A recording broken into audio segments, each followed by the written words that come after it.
안녕하세요. 저는 박혜자라고 합니다. 제 인생이 완전히 바뀌어 버린 그날의 이야기를 들려드리겠습니다. 평생을 교직에 몸담고 정년 퇴직한 지 5년째 되던 해였죠. 남편 먼저 하늘로 보내고 하나 있는 아들 정준호는 결혼해서 분가했으니 적적할 법도 한데 저는 꽤 만족스러운 노후를 보내고 있었습니다. 아들 내외가 제 아파트 바로 앞동으로 이사와서 손주 정지호 얼굴도 매일 볼 수 있었고 무엇보다 싹싹하고 야무진 며느리 이혜리가 제 옆에 있었으니까요. 재테크에 영 젬병인 저를 대신해 통장 관리도 똑 부러지게 해주고 매달 꼬박꼬박 용돈까지 챙겨주니 주변 친구들은 다 저를 부러워했죠. 그날 아침도 그랬습니다. 창문으로 들어오는 햇살을 맞으며 커피 한 잔을 내리고 있는데 그 평온을 깨부수는 소리가 들려왔습니다. 쿵, 쿵, 쿵. 마치 쇠망치로 현관문을 내리치는 것 같은 난폭하고 위협적인 소리였어요. 제 손에 들린 찻잔이 미세하게 떨리며 달그락 소리를 냈습니다. 심장이 발밑까지 쿵하고 떨어지는 기분이었습니다. 누구세요?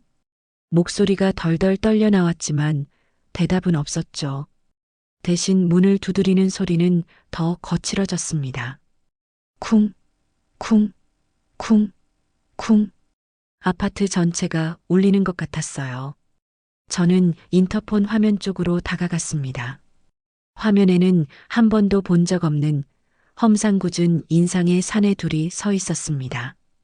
짧게 깎은 머리, 우락부락한 팔뚝에 그려진 시커먼 문신까지 평생 법 없이 살아온 제 인생과는 단 한 번도 마주칠 일 없던 종류의 사람들이었죠. 잘못 찾아오셨어요. 여기 그런 사람 안 삽니다. 제가 소리치자 그중 한 명이 인터폰 카메라를 노려보며 말했습니다. 박혜자 씨 집 맞잖아. 우리가 다 알고 왔는데 문 안 열어? 제 이름 석자를 정확히 알고 있었습니다. 머릿속이 하얘졌어요. 내가 뭘 잘못했지? 평생 남에게 쓴소리 한 번 못하고 은행 대출 하나 없이 살아온 저였습니다. 보증을 서준 일도 없고 누구에게 돈을 빌린 기억은 더더욱 없었죠. 그런데 저 사람들은 왜 내 이름을 부르며 우리 집 문을 부술 듯이 두드리고 있는 걸까요? 온몸의 피가 차갑게 식는 기분이었습니다. 박혜자 씨, 좋은 말로 할 때 문 여는 게 좋을 거야. 오늘 이자까지 싹 다 갚기 전에는 한 발짝도 못 가. 밖에서 들려오는 고함 소리에 저는 귀를 막았습니다. 이자라니 도대체 무슨 이자를 말하는 걸까요? 그 순간 수만 가지 생각이 머릿속을 스쳐 지나갔습니다. 혹시 내가 모르는 사이에 남편이 빚이라도 남기고 간 걸까? 아니야, 그럴 리 없어. 그 양반은 월급날이면 나한테 고스란히 다 가져다 주던 사람이었어. 그럼 혹시 아들 준호가? 아니, 아들도 그럴 아이가 아니었습니다. 결혼하고 혜리 만나서부터는 돈 관리 하나는 철저하게 했으니까요. 그럼 대체 뭐지? 혹시 요즘 유행한다는 보이스피싱? 그런 건가? 하지만 보이스피싱은 전화로 사람을 속이는 거잖아요. 이렇게 대낮에 집까지 찾아와서 문을 두드리는 건 이건 그냥 협박이고 폭력이었죠. 저는 다리가 후들거려 그 자리에 주저앉고 말았습니다. 손은 본능적으로 휴대폰을 향했지만 111을 누를 용기가 나지 않았어요. 저 사람들이 경찰이 온다고 순순히 물러날 것 같지도 않았고 행여나 이 일이 동네에 알려지기라도 하면 평생 교사로서 쌓아온 제 명예는 뭐가 될까 그런 부끄러운 생각이 먼저 들었습니다. 다시 한번 말한다. 문 열어. 옆집 사람들 다 듣고 있잖아. 교사까지 했다는 양반이 창피한 줄 알아야지. 그 말에 심장이 멎는 것 같았죠. 제 직업까지 알고 있었어요. 이건 보통 일이 아니구나. 정말 큰일이구나. 공포가 목구멍까지 차올라 숨을 쉴 수가 없었습니다. 저는 떨리는 손으로 아들 준호에게 전화를 걸까 아니면 며느리 해리에게 먼저 알려야 할까 망설였습니다. 준호는 회사 일로 바쁠 테고 이런 일에는 야무진 해리가 더 잘 대처해 줄 것 같았어요. 해리에게 전화하기 위해 휴대폰을 드는 순간 갑자기 바깥이 조용해졌습니다. 그리고 잠시 후 밖에서 익숙한 목소리가 들려왔습니다. 무슨 일이세요? 저희 어머니 댁에 무슨 볼일이시죠?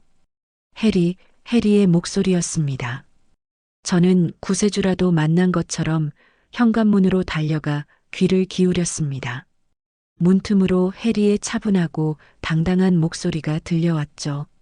무슨 말을 그리 오래 하는지 한참 동안 조용한 실랑이가 이어졌습니다. 그러다 갑자기 밖이 완전히 조용해지더군요. 저는 조심스럽게 인터폰 화면을 켰습니다. 복도에는 아무도 없었어요. 그 험상궂던 사내들이 사라진 겁니다. 잠시 후 도어록 비밀번호 누르는 소리가 들리고 해리가 집으로 들어왔습니다. 어머니, 괜찮으세요? 제가 조금만 늦었으면 큰일 날 뻔했어요.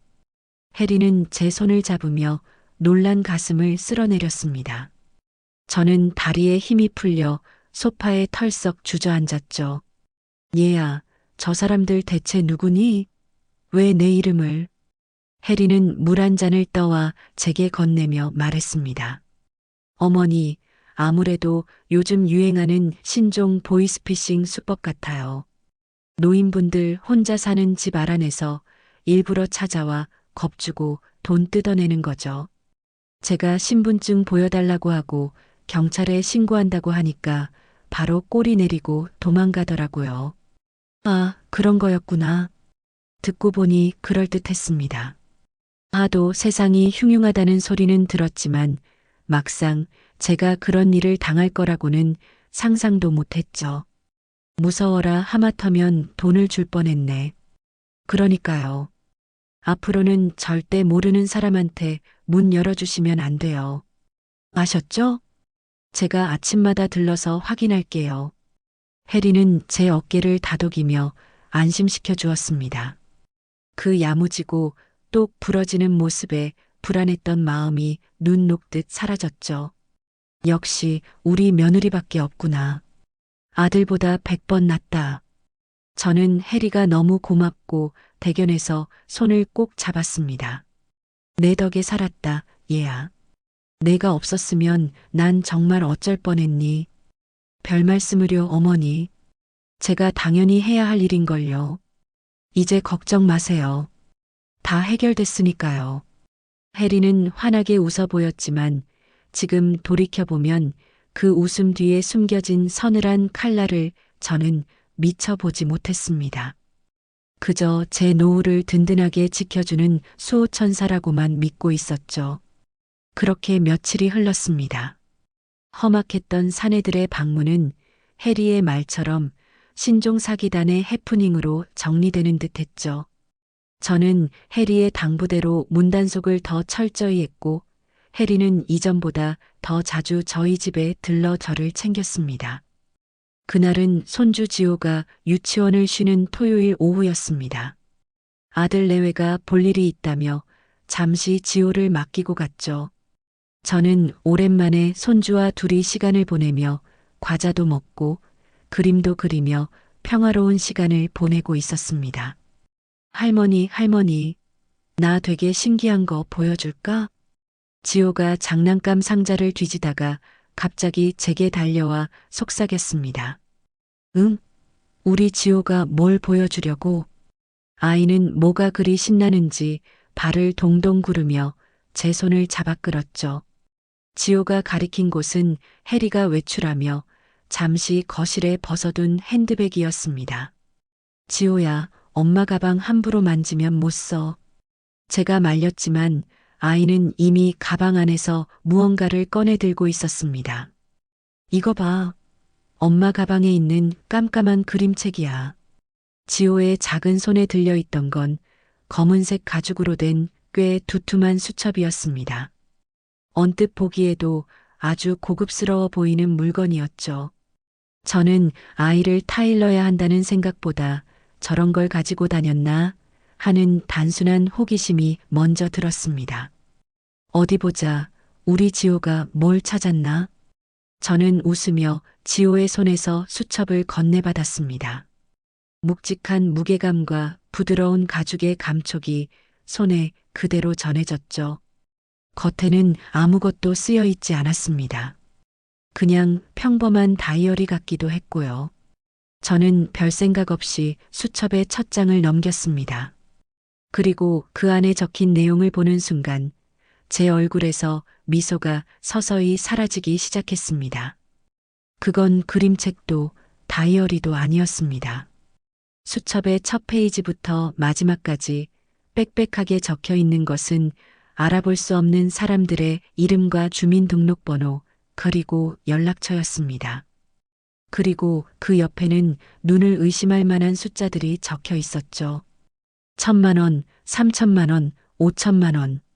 제가 평생 만져보기도 힘든 큰 돈이었습니다. 이게 다 뭘까? 해리가 무슨 투자 클럽 같은 걸 한다고 했으니 그 회원들 명단인가? 하지만 페이지를 넘길수록 내용은 점점 더 기이해졌습니다. 이름 옆에는 날짜와 함께 지연, 미납, 독촉 같은 단어들이 붉은색 펜으로 적혀 있었고 그 옆에는 이자 30%, 연체 가상 같은 이해할 수 없는 계산들이 이어졌죠. 심장이 다시 불안하게 뛰기 시작했습니다. 며칠 전 현관문을 두드리던 그 사내들의 얼굴이 떠올랐기 때문입니다. 그들이 소리치던 이자라는 단어가 수첩 속의 글자들과 겹쳐 보였죠. 저는 떨리는 손으로 수첩을 계속 넘겼습니다. 그러다 한 페이지에서 눈길이 멈췄습니다. 김영수라는 이름 아래에 이렇게 적혀 있더군요. 3차 독촉, 야간 방문 예정, 가족관계 파악 완료, 압박 강도 올릴 것, 압박. 그 단어를 보는 순간 온몸에 소름이 돋았습니다. 이건 평범한 투자 클럽의 명단이 아니었습니다. 이건 TV 뉴스에서나 보던 그런 무서운. 할머니, 거기 무서운 숫자가 잔뜩 있어. 내가 숫자 세어줄까? 지호의 해맑은 목소리가 제 귓가에 비수처럼 꽂혔습니다. 아이의 순수한 눈에는 그저 숫자로만 보이는 것들이 제 눈에는 누군가의 피눈물과 절망으로 보였습니다. 저는 황급히 수첩을 닫았습니다. 손바닥이 축축하게 젖어 있었죠. 대체 우리 해리가 왜 이런 끔찍한 물건을 가지고 다니는 걸까? 혹시 해리도 저런 무서운 일에 연루된 건 아닐까? 아니, 어쩌면 며칠 전 그 남자들은 해리를 찾아온 거였고, 해리는 나를 지키기 위해 거짓말을 한 게 아닐까? 머릿속이 터질 것처럼 복잡했습니다. 어떻게든 해리에게 물어봐야 했습니다. 이건 그냥 넘어갈 일이 아니었습니다. 저녁이 되어 아들 내외가 지호를 데리러 왔을 때 저는 아무렇지 않은 척 해리를 제 방으로 불렀습니다. 준호와 지호는 거실에서 TV를 보고 있었죠. 저는 방문을 닫고 품 안에 숨겨두었던 검은 수첩을 꺼내 해리에게 보여주었습니다. 얘야, 이게 뭐니? 지호가 내 가방에서 꺼내서 놀고 있더구나. 제 목소리는 생각보다 차분하게 나갔지만 심장은 미친 듯이 뛰고 있었어요. 해리는 수첩을 보는 순간 얼굴이 새하얗게 질렸습니다. 제가 한 번도 본 적 없는 표정이었죠. 그녀는 제 손에서 수첩을 거의 빼앗다시피 채워갔습니다. 어머니, 남의 물건을 함부로 보시면 어떡해요. 상냥하고 애교 많던 며느리의 입에서 나온 말이라고는 믿기지 않을 만큼 날카롭고 차가운 목소리였습니다. 아니, 그게 아니라 지호가 그리고 안의 내용이 좀 이상해서. 뭐가 이상한데요? 제 투자 클럽 회원 명단이라고 말씀드렸잖아요. 고객 개인 정보인데 어머니가 이렇게 막 보셔도 되는 거예요? 해리는 저를 다그쳤습니다. 하지만 이미 그 내용을 전부 봐버린 제게 그런 변명은 통하지 않았죠. 투자 클럽 명단의 압박이니 독촉이니 하는 말을 쓰니 그리고 이 이자는 또 뭐고? 제가 되묻자 해리는 순간 말문이 막힌 듯 입술을 깨물었습니다. 그러더니 이내 다시 표정을 바꾸며 한숨을 쉬더군요. 하 어머니, 이건 그냥 저희끼리 쓰는 은어 같은 거예요. 투자금 회수가 늦어지는 분들한테 쓰는 저희만의 표시라고요. 어머니는 이런 거 잘 모르시잖아요. 그래도 됐어요. 더는 묻지 마세요. 이건 제 일이에요. 해리는 그렇게 말을 자르고는 수첩을 자신의 핸드백 깊숙이 집어넣었습니다. 그리고는 아무 일도 없었다는 듯 방 문을 열고 나갔죠. 준호 씨, 지호야, 갈 시간이다. 할머니한테 인사드려. 거실에서 들려오는 해리의 목소리는 언제 그랬냐는 듯이 다시 상냥한 며느리의 목소리로 돌아와 있었습니다. 하지만 저는 알 수 있었습니다. 방금 전 아주 짧은 순간이었지만 제가 봤던 그 차갑고 낯선 얼굴, 평생 저를 믿고 의지하라던 며느리의 진짜 얼굴이 저런 모습일지도 모른다는 불길한 예감이 제 온몸을 휘감았습니다. 이야기가 흥미진진해졌다면 잠시 시간을 내어 구독과 좋아요를 부탁드립니다. 그날 이후 우리 집에는 보이지 않는 얼음벽이 생긴 것만 같았습니다. 해리는 제 눈치를 살폈고 저는 해리의 모든 행동을 의심의 눈으로 지켜봤죠. 해리는 예전보다 2배는 더 살갑게 굴었습니다. 제가 좋아하는 반찬을 해왔다며 굳이 식탁에 차려주고 어깨를 주물러 주겠다며 다가왔지만 저는 그 손길이 마치 미끈거리는 뱀이 제 몸을 감는 것처럼 느껴져 소름이 돋았어요. 하지만 저는 아무것도 묻지 않았습니다. 아니, 묻지 못했죠. 수첩을 봤다는 걸 들킨 이상 섣불리 움직였다가는 무슨 일이 생길지 모른다는 막연한 두려움 때문이었습니다. 그렇게 불편한 며칠이 흐른 어느 날 오후였습니다. 우편함을 확인하러 나갔다가 등기 우편물이 와 있다는 쪽지를 발견했습니다. 경비실에 맡겨뒀다는 말에 내려가서 우편물을 받아왔죠. 발신인은 처음 들어보는 미래 파이낸셜이라는 곳이었습니다. 대부업체 이름 같기도 하고 며칠 전 그 사내들 생각이 나 가슴이 철렁했지만 애써 마음을 다스리며 봉투를 뜯었습니다. 그리고 그 안에 든 서류 한 장을 읽어 내려가는 순간 저는 제 눈을 의심했습니다. 채무상환 독촉장. 그리고 그 아래에는 선명하게 제 이름 박혜자 그리고 제 주민등록번호가 적혀 있었습니다. 채무 금액은 1억 2천만 원. 제 평생 구경도 못 해본 돈이었습니다. 손이 사시나무처럼 떨리고 종이 한 장이 천근만근처럼 무겁게 느껴졌습니다. 며칠 전 해리가 했던 말이 떠올랐죠. 신종 보이스피싱이에요, 어머니. 하지만 이건 달랐습니다. 이건 제 명의로 된 법적인 효력을 가진 문서였으니까요. 수첩에 적혀 있던 그 끔찍한 단어들, 독촉, 압박, 이자. 그 모든 것이 저를 향하고 있었습니다. 누군가 제 이름으로 제 인생을 담보로 끔찍한 도박을 벌이고 있었습니다. 그리고 그 누군가가 누구일지 제 마음속에서는 이미 한 사람을 가리키고 있었습니다. 안 돼, 아닐 거야. 설마 해리가 나한테 이럴 리가 없어. 저는 부정하고 또 부정했지만 심장 한구석에서부터 차가운 불안감이 온몸으로 퍼져나가는 것을 막을 수는 없었습니다. 그날 저녁 저는 독촉장을 품에 넣고 아들 준호가 퇴근하기만을 기다렸습니다. 해리에게는 아무 말도 하지 않았죠. 그녀의 얼굴을 마주할 자신이 없었습니다. 밤늦게 준호가 피곤한 얼굴로 집에 들어왔고 해리는 늘 그랬듯 남편의 가방을 받아들며 살갑게 맞이했습니다. 저는 그 둘을 지나쳐 준호의 팔을 붙들고 안방으로 끌었습니다. 준호야, 나랑 얘기 좀 해.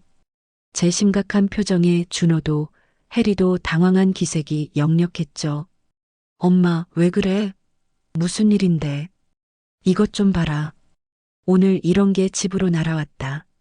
저는 떨리는 손으로 독촉장을 꺼내 준호에게 건넸습니다. 준호의 눈이 종이 위를 빠르게 훑쳤고 그의 미간이 좁혀졌습니다.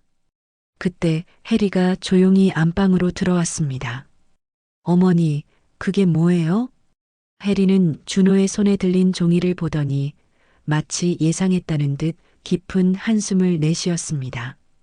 어머니, 제가 요즘 신종 사기가 많다고 말씀드렸잖아요. 이것도 그런 거예요. 명예 도용해서 대출받고 잠적하는 수법이래요. 아니, 그래도 이건 내 이름으로 온 거잖니. 1억이 넘는 돈이야. 제가 소리치자 준호가 저를 말렸습니다. 엄마, 일단 진정해. 당신, 이거 어떻게 해야 해? 준호는 완전히 해리에게 의지하고 있었죠. 걱정 마, 준호 씨. 이런 건 개인이 해결하려고 하면 더 꼬여. 내가 아는 법무사 통해서 처리해달라고 할게. 어머니는 그냥 아무것도 안 하시고 가만히 계시면 돼요. 엄마 들었지? 해리가 알아서 한다니까 걱정 말고 이리 줘. 준호는 제게서 독촉장을 빼앗아 해리에게 건넸습니다. 저는 그 순간 망치로 머리를 한 대 맞은 것 같았죠. 제 아들이 제 편을 들어주지 않았습니다.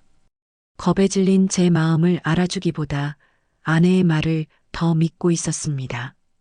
준호야, 너는 엄마 말보다.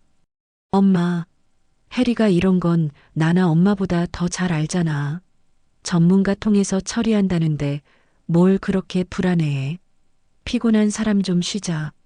아들의 그 차가운 한마디에 저는 더 이상 아무 말도 할 수 없었습니다. 가족 안에서 저는 완벽하게 고립되어 있었습니다. 다음 날 아침 저는 뜬 눈으로 밤을 새웠습니다. 아들의 잔인한 말이 밤새 심장을 핥히고 지나갔죠. 엄마는 이런 거 잘 모르시잖아요. 그 말이 맞았습니다. 저는 평생 돈에 대해 모르고 살았죠. 하지만 그렇다고 해서 내 인생까지 모르는 바보는 아니었습니다. 더 이상 해리도 아들 준호도 믿을 수 없었습니다. 내 것은 내가 직접 확인해야 했습니다. 이 불안감의 실체가 무엇인지 내 눈으로 똑똑히 봐야 했습니다. 저는 아침 일찍 해리가 지호를 유치원에 데려다 주러 나간 틈을 타 몰래 집을 나섰습니다. 발걸음은 저도 모르게 평생 거래해온 동네 은행으로 향하고 있었죠. 은행 안의 익숙한 공기가 그날따라 유난히 차갑게 느껴졌습니다. 번호표를 뽑고 기다리는 몇 분이 몇 시간처럼 길게 느껴졌어요. 고객님, 무엇을 도와드릴까요? 창구 직원의 상냥한 목소리에 저는 겨우 정신을 차리고 제 통장을 건넸습니다. 저 통장 정리 좀 하고 잔액 확인 좀 하려고요. 아무렇지 않은 척 말했지만 목소리가 떨렸습니다. 직원은 익숙하게 통장을 받아 기계에 넣었습니다. 지지직 마이너스 통장이 정리되는 소리가 제 심장을 긁는 것 같았죠. 직원은 통장을 제게 건네주며 말했습니다. 여기 있습니다, 고객님. 저는 마른 침을 삼키며 통장을 받아들었습니다. 그리고 마지막 페이지에 찍힌 잔액을 확인하는 순간 눈앞이 캄캄해졌습니다. 제 평생을 바쳐 모은 퇴직금과 연금, 남편이 남긴 유산까지 그 모든 것이 흔적도 없이 사라지고 통장에는 고작 몇십만 원의 잔액만이 찍혀 있었습니다. 돈이 제 노후를 지켜줄 마지막 보루였던 돈이 전부 사라진 겁니다. 저는 그 자리에 얼어붙은 채 아무 소리도 낼 수 없었습니다. 은행 창구의 소음, 사람들의 웅성거림, 모든 것이 멀게만 느껴졌습니다. 이것이 바로 결정적인 배신이었습니다. 어떻게 집으로 돌아왔는지 기억이 나지 않습니다. 제 손에 들린 텅 빈 통장이 제 텅 비어버린 인생을 증명하는 것 같았죠. 현관문을 열고 들어서자 해리는 거실에서 태평하게 과일을 깎으며 콧노래를 흥얼거리고 있었습니다. 그 평화로운 모습에 제 속에서는 무언가 뜨거운 것이 울컥 치밀어 올랐습니다. 저는 비틀거리며 해리에게 다가가 손에 든 통장을 거실 테이블 위로 내던졌습니다.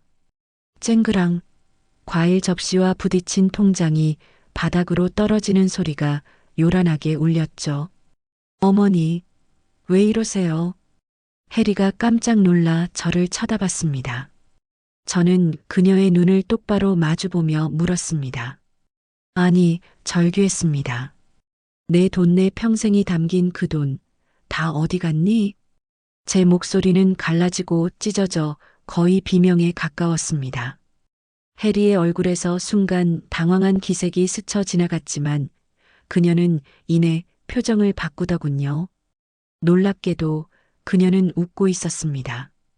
동정이나 미안함이 아닌 모든 걸 다 안다는 듯한 차가운 미소였죠. 아, 은행에 다녀오셨구나. 제가 나중에 다 설명해 드리려고 했는데. 설명? 무슨 설명? 내가 내 돈을 다 훔쳐갔는데 무슨 설명을 한다는 거니? 저는 해리의 어깨를 붙잡고 흔들었습니다. 제정신이 아니었죠. 하지만 해리는 그런 저를 가볍게 뿌리치며 말했습니다. 훔쳐가다니요, 어머니. 말씀이 좀 심하시네요. 어머니가 저한테 좋은 데 투자해달라고 맡기신 돈이잖아요. 고수익 상품이었는데 시장 상황이 안 좋아서 손실이 좀 난 것뿐이에요. 거짓말. 얼굴색 하나 변하지 않고 나오는 새빨간 거짓말이었습니다. 제가 언제 투자를 해달라고 했단 말입니까? 노후 자금이니 절대 안전한 예금에만 넣어달라고 신신당부했었는데 제 모든 신뢰와 믿음이 한순간에 산산조각 나 부서져 내렸습니다. 이 아이는 처음부터 제 돈을 노리고 접근했던 겁니다. 투자? 내가 말하는 투자가 사람들한테 피 같은 돈 빌려주고 살인적인 이자 받아내는 거니? 내 그 더러운 수첩에 적힌 게 내가 말하는 투자야? 제 입에서 거친 말들이 쏟아져 나왔습니다. 평생 교직에 있으면서 학생들에게 바른 말 고운 말만 가르쳤던 저였지만 그런 건 아무래도 좋았습니다. 제 안에 무언가가 완전히 무너져 내렸으니까요. 제 말에 해리는 눈 하나 깜짝하지 않았습니다. 오히려 저를 한심하다는 듯이 쳐다보며 말하더군요. 어머니, 그래서 돈은 벌 때 잘 굴려야 하는 거예요. 그렇게 은행에만 넣어두니까 이자가 얼마나 붙는다고요. 제가 다 어머니 부자 되게 해드리려고 한 일인데 결과가 좀 안 좋았다고 저를 이렇게 도둑 취급하시면 저도 섭섭하죠. 시끄러워. 이 도둑년아. 당장 내 돈 내놔. 내 돈 다 돌려내란 말이야. 저는 이성을 잃고 해리에게 달려들었습니다. 하지만 해리는 그런 저를 가소롭다는 듯이 피하며 결정적인 한마디를 내뱉었습니다. 어머니, 뭘 근거로 제가 훔쳤다고 하세요? 어머니가 직접 인감도장 다 찍어주시고 서류에 서명까지 다 해주셨잖아요. 설마 기억 안 나시는 거예요? 그 순간 저는 숨을 쉴 수가 없었습니다. 인감도장 서명. 분명 제 손으로 건네준 기억도 서명을 한 기억도 없었습니다. 하지만 해리의 태도는 너무나도 당당하고 확신에 차 있었죠. 서류? 무슨 서류? 그 서류만 찾으면 모든 걸 바로잡을 수 있을지도 모른다는 생각이 들었습니다. 저는 미친 사람처럼 온 집안을 뒤지기 시작했습니다. 제 방 서랍장, 장롱, 화장대, 모든 것을 끄집어내고 바닥에 내던졌습니다. 서류, 그 서류 어딨어? 내놔. 어머니, 왜 이러세요, 정말. 집안 다 망가지겠네. 해리는 뒤에서 짜증 섞인 목소리로 소리쳤지만 저는 아랑곳하지 않았습니다. 그리고 문득 해리와 준호가 쓰는 안방이 떠올랐습니다. 혹시 저 방에 모든 증거가 있는 게 아닐까? 저는 곧장 아들 내외의 안방으로 뛰어들어갔습니다. 뒤에서 해리가 어머니 하고 소리치는 소리가 들렸지만 무시했죠. 안방에 있는 서재, 준호가 결혼 전부터 쓰던 그 책상 서랍을 무작정 열어젖혔습니다. 첫 번째 칸, 두 번째 칸 전부 평범한 서류와 필기구뿐이었습니다. 마지막 세 번째 서랍을 여는 순간 저는 그 안에서 낯익은 서류 봉투 하나를 발견했습니다. 제 이름 박혜자, 세 글자가 적힌 노란색 대봉투. 손이 부들부들 떨렸습니다. 봉투를 열자 그 안에서 수십 장의 서류가 쏟아져 나왔습니다. 각종 대출 계약서, 금융거래 위임장, 그리고 제 명의로 된 인감증명서까지 모든 서류에는 제 인감도장이 선명하게 찍혀 있었습니다. 그리고 서명란에는 제 이름이 적혀 있었죠. 하지만 그 글씨는 아무리 봐도 제 필체가 아니었습니다. 교묘하게 흉내냈지만 평생 수만 번도 더 써온 제 이름의 미세한 떨림과 회개 각도가 달랐습니다. 이건 위조된 서명이었습니다. 모든 것이 해리가 꾸민 짓이라는 차갑고 명백한 증거였죠. 저는 그 서류 뭉치를 부들부들 떨리는 손으로 움켜쥐었습니다. 이걸 들고 경찰서로 가면 돼. 이걸 아들한테 보여주면 준호는 내 말을 믿어줄 거야. 그렇게 생각하며 막방을 나서려던 순간이었습니다. 어머니, 거기서 뭐 하세요? 문 앞에 해리가 그리고 그 뒤에는 막 퇴근해서 돌아온 아들 준호가 서 있었습니다. 준호는 엉망이 된 집안과 제 손에 들린 서류를 번갈아 보며 충격받은 표정을 짓고 있었습니다. 엄마, 이게 다 무슨 일이야? 그 순간 제 옆에 서 있던 해리가 갑자기 눈물을 뚝뚝 흘리며 준호의 팔에 매달렸습니다. 준호 씨, 나 너무 무서워. 어머니가 갑자기 이상한 소리 하시면서 집을 다 뒤집어 놓으셨어. 모든 것은 이제 막 시작이었습니다. 준호야, 잘 왔다. 내가 와서 정말 다행이다. 저는 구원이라도 만난 듯 아들에게 달려갔습니다. 제 손에는 며느리의 범죄 증거가 들려 있었고 제 아들은 판사처럼 모든 것을 바로잡아 줄 거라고 믿어 의심치 않았죠. 이것 좀 봐라. 내 아내가 이 이엘이라는 여자가 한 짓을 좀 보라고. 내 서명을 전부 위조해서 내 전 재산을 빼돌렸어. 여기 증거가 다 있다. 저는 위조된 서류들을 준호의 눈앞에 펼쳐 보였습니다. 제 필체와 다른 교묘하게 흉내낸 그 글씨를 가리키며 소리쳤습니다. 이제 모든 게 끝날 거라고 생각했습니다. 하지만 제 예상은 처참하게 빗나갔습니다. 제 옆에 서서 눈물만 뚝뚝 흘리고 있던 해리가 갑자기 실신할 듯 휘청거리며 준호의 품에 쓰러졌습니다. 준호 씨, 나 정말 어떻게 해야 할지 모르겠어. 해리는 애절하게 울부짖으며 말을 이었죠. 어머니, 어떻게 저한테 이러실 수 있으세요? 제가 언제 위조를 했다는 말씀이세요? 어머니가 요즘 손이 떨려서 글씨 쓰기 힘드시다며 저한테 대신 좀 써달라고 어머니가 불러주시는 대로 써달라고 직접 부탁하셨잖아요. 그걸 이제 와서 제가 다 위조했다고 하시면 전 이제 어떻게 살라고요. 세상에. 저는 그 자리에 못 박힌 듯 굳어버렸습니다. 저렇게 천연덕스럽게 거짓말을 할 수 있다니. 손이 떨려서 서명을 부탁했다니요. 제 손은 아직도 돋보기 없이 바늘귀에 실을 꿰 수 있을 만큼 멀쩡한데 말입니다. 해리는 준호의 품에 안겨 서럽게 울면서도 저를 향한 그 눈빛만은 차갑고 날카로웠습니다. 마치 어디 한번 해봐라고 말하는 것 같았죠. 그 순간 깨달았습니다. 저 여자는 보통이 아니구나. 저는 지금 아주 교활하고 무서운 악마와 마주 서 있는 것이구나. 저는 아들을 쳐다봤습니다. 아들의 표정은 혼란 그 자체였죠. 한쪽은 증거 서류를 내미는 엄마, 다른 한쪽은 눈물을 쏟으며 억울함을 호소하는 아내. 저는 아들이 당연히 제 손을 들어줄 거라 믿었습니다. 피는 물보다 진하고 진실은 거짓을 이기는 법이니까요. 준호야, 저 말도 안 되는 거짓말이 들리지도 않니? 엄마 손이 언제 떨렸다고. 제가 말을 채 끝마치기도 전에 준호는 저를 막아섰습니다. 그는 저를 본 게 아니었습니다. 오직 제 뒤에서 흐느끼는 해리만을 보고 있었죠. 준호는 해리의 어깨를 감싸 안으며 다독였습니다. 여보, 괜찮아. 일단 진정해. 응? 그리고 나서야 준호는 저를 돌아봤습니다. 그의 눈에는 분노가 아닌 아주 깊은 피로감과 원망이 서려 있었죠. 그 눈빛이 칼날이 되어 제 심장을 찌르는 것 같았습니다.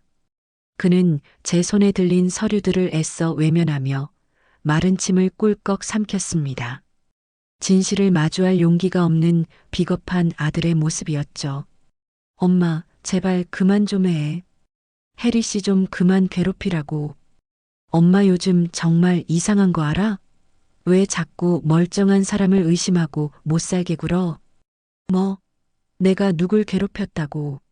엄마가 하는 행동이 괴롭히는 거잖아. 해리 씨가 엄마 모시면서 얼마나 스트레스 받는지 알아? 엄마 기억력 점점 안 좋아지는 거, 그것 때문에 해리 씨가 얼마나 속상해 하는데. 제발 우리 좀 그만 힘들게 해, 엄마. 아들의 입에서 나온 기억력이라는 단어. 그 순간 저는 알았습니다. 아들의 마음은 이미 완전히 해리에게 넘어가 있다는 것을요. 저 위조된 서류 뭉치도 제 절규도 아들에게는 그저 기억력 나쁜 늙은 엄마의 히스테리로밖에 보이지 않는 겁니다. 저는 손에 든 서류들을 바닥에 떨어뜨렸습니다. 싸울 힘이 남아있지 않았습니다. 세상이 나를 버린 기분이었습니다. 아니, 세상 전부와도 같았던 내 아들이 나를 버린 것이었습니다. 그날 이후 해리의 치매 환자 만들기 작전은 더욱 노골적이고 집요해졌습니다. 그리고 제 아들 준호는 그 작전에 가장 충실한 관객이자 방관자가 되었죠. 해리는 매일 밤 퇴근하는 준호에게 저의 증상을 보고했습니다. 준호 씨, 어떡하죠? 오늘 어머니가 안경을 냉장고 야채칸에 넣어두셨어요. 제가 찾아드리지 않았으면 한참 찾으셨을 거예요. 어떻게 방금 점심 드신 걸 잊어버리고 또 밥을 찾으세요. 이러다 정말 큰일 나는 거 아니에요? 물론 전부 거짓말이었습니다. 제 안경을 냉장고에 넣은 것도 제 밥그릇을 감쪽같이 치워버린 것도 모두 해리 자신이었습니다. 저는 그 사실을 알고 있었지만 증명할 방법이 없었죠. 아니다. 내가 그런 거지. 라고 소리치면 해리는 슬픈 표정으로 저를 바라보며 준호에게 말했습니다. 거봐요. 준호 씨 자꾸 이렇게 현실을 부정하세요. 의사 선생님이 이런 것도 다 초기 증상 중 하나라고 하셨는데 어느새 해리는 저 몰래 저를 치매 초기 환자로 만들어 의사와 상담까지 하고 있었던 겁니다. 저는 제 집에서 유령 같은 존재가 되어갔습니다. 제가 하는 모든 말은 망상이 되고 제 모든 행동은 치매의 증상이 되었습니다. 하루는 제 지갑이 없어졌습니다. 온 집안을 다 뒤져도 보이지 않았죠. 해리에게 묻자 자기는 모르는 일이라고 시치미를 뗐습니다. 그리고 다음 날 준호의 코트 주머니에서 제 지갑이 나왔습니다. 엄마, 이게 왜 아빠 옷에 들어있어? 엄마가 넣었지. 해리가 마치 현장을 덮친 형사처럼 소리쳤고 저는 아무 말도 할 수가 없었습니다. 내가 정말 그런 걸까? 나도 모르는 사이에 내 기억이, 내 정신이 나를 배신하고 있는 걸까? 그런 끔찍한 자기의심이 저를 조금씩 갉아먹기 시작했습니다. 결국 올 것이 오고야 말았습니다. 며칠 뒤 해리는 눈물을 글썽이며 준호에게 폭탄 선언을 했습니다. 준호 씨 아무래도 안 되겠어. 어머님 혼자 두는 건 너무 위험해. 내가 어머님 댁으로 들어가서 모셔야 할 것 같아. 그 말을 듣는 순간 저는 온몸의 피가 거꾸로 솟는 기분이었습니다. 저건 나를 위한 걱정이 아니었습니다. 나를 완벽하게 통제하고 감시하려는 수작이었죠. 싫다. 난 괜찮아. 내 집에서 나 혼자 조용히 살고 싶어.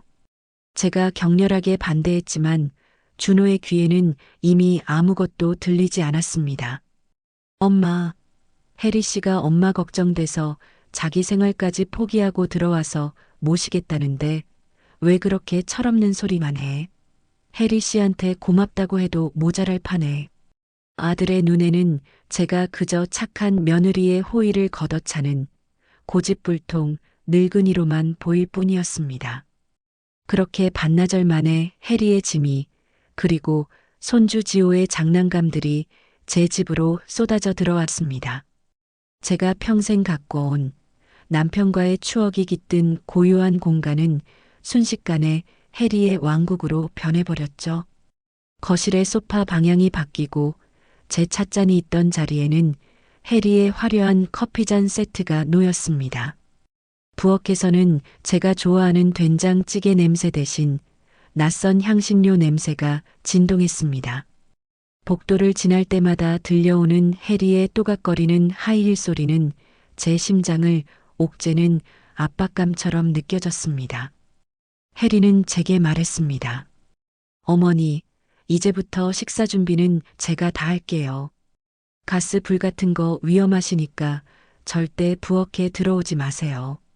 그녀는 제 건강을 염려하는 다정한 며느리의 얼굴을 하고 있었지만 저는 똑똑히 알 수 있었습니다. 그녀가 저에게서 앗아간 것은 부엌이 아니라 제 삶의 주도권 그 자체라는 것을요. 제 집은 더 이상 제 집이 아니었습니다. 그저 박혜자라는 늙은 죄수를 가두기 위한 감옥이 되었을 뿐입니다. 숨이 막혔습니다. 혜리의 감시 아래 집안에서만 맴도는 생활은 정신을 피폐하게 만들었죠. 창밖으로 자유롭게 오가는 사람들을 볼 때마다 저만 홀로 멈춰버린 섬에 갇힌 기분이었습니다. 그날은 유난히 날씨가 좋았습니다. 며칠 만에 보는 파란 하늘에 딱 10분이라도 좋으니 바깥 공기를 쐬고 싶다는 생각이 간절해졌습니다. 나 잠깐 앞에 공원에 좀 다녀오마.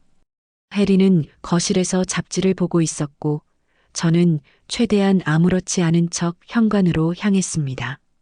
신발을 신고 문고리를 잡는 순간 등 뒤에서 혜리의 싸늘한 목소리가 들려왔습니다. 어머니, 어디 가세요? 그냥 공원에 잠깐.